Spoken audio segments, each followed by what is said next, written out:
দেখুন বন্ধুরা, আজকে আমি কাবলি ছোলা করবো।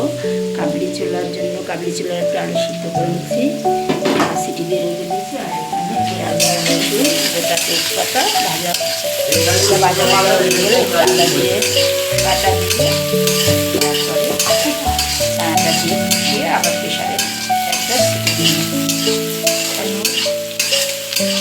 ভাজা হবো।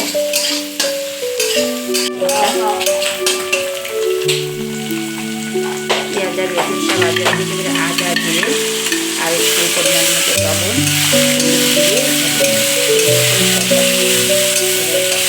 দিয়ে তারপরে দেবো চানাটা। বন্ধুরা পেঁয়াজ রসুন আর আলু বাটাটা কষানো হয়েছে, ছোলাটা দিয়ে দেবো।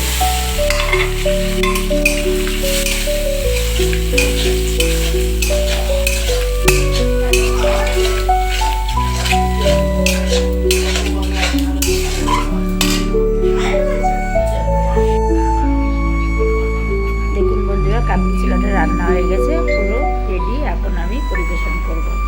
তোমরাও এরকম করে রান্না করে খেয়ে দেখে একবার কমেন্টে জানাবে আর শেয়ার করবেন, লাইক দিবেন। দেখুন বন্ধুরা, আজকে আমাদের রাতের ডিনার হলো এই কাবলি ছোলা আর রুটি।